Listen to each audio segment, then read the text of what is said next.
When it comes to photography, especially portrait photography, it is very useful to have the full package of a creative life, because that means that you are around a lot of interesting characters. Interesting is the polite way of saying nuts, completely crazy. If you have a creative life, you probably have a lot of creative friends. Creative friends, by definition, are not normal. Normal people, by definition, don't look normal. And the don't look normal works perfectly in the studio. When I started, I used to drag people to the studio. Oh, please come, I need to practice. It worked. It worked. I used to have a townhouse that we rented in Chinatown with two more partners, photographers. We turned it into a small but effective photography studio, and we started practicing by bringing in friends, by bringing in models that need this kind of exposure, that need the photos, by bringing in basically anybody that was willing to come for an hour. They would get the shots, I would get the practice and the experience, everybody was happy. Sooner than later, when the results started to look like something serious, it was much easier to bring in people. It was much easier to invite people, because people saw the photos, they saw the art that was in these photos, and they said, yeah, sure, I would like some too. It came to a stage where in my local bar, where I was especially known because I used to do every week a projection of a documentary about photography as part of my service to the photographic community. 35 weeks consecutive. Every Tuesday, 9 o'clock, I used to bring a different documentary about photography or a specific photographer, and everybody would watch and enjoy. It started with 5 people, then 10 people. By the end of the 4th week, there was no more sitting place. By the end of the 2nd month, people were standing outside looking through the windows, watching the documentary. For me, it was a big success because basically it was a trick.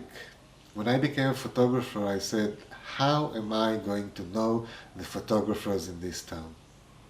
If I'm going to be a photographer, I should know who is doing photography, what they are doing, how they are doing, who they are working for, where they are printing, where they are buying their equipment.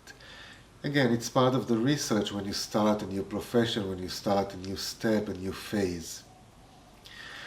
And I said that instead of running after photographers, I will do the opposite. I had a friend who had a bar for photographers, photojournalists, journalists, writers, etc. A dive, you know. A nice bar, but under the expressway, a dive. A very cultural dive. I said, okay, I will start doing projections of documentaries about photography to bring in clients to help him. They were not making a lot of money, to say politely. A dive, again. So I started these Tuesday evening free documentary projections. And it was a huge success, and everybody started to come. And everybody started to come, including obviously all the photographers, photojournalists, etc. And they used to come to me because I organized these events. I was 6 months into my career as a photographer, and suddenly I was the authority. I was the one that they came to ask questions. I had to tell them that I just bring the movies. But it was a way to establish myself in the photography community. And once that happened, I used to just walk in the bar, go to somebody I don't know if they have an interesting face, male or female, doesn't matter, and just go to them and say, you, my studio, tomorrow 5 o'clock. I give him the business card and I walk away. It's fun doing it. I like doing these kind of things, adding that theatrical kind of pizzazz to life. It worked. 5 o'clock next day, they would come. Maybe they would send an email or a message for the address or something like that. But I had a almost 100% success rate.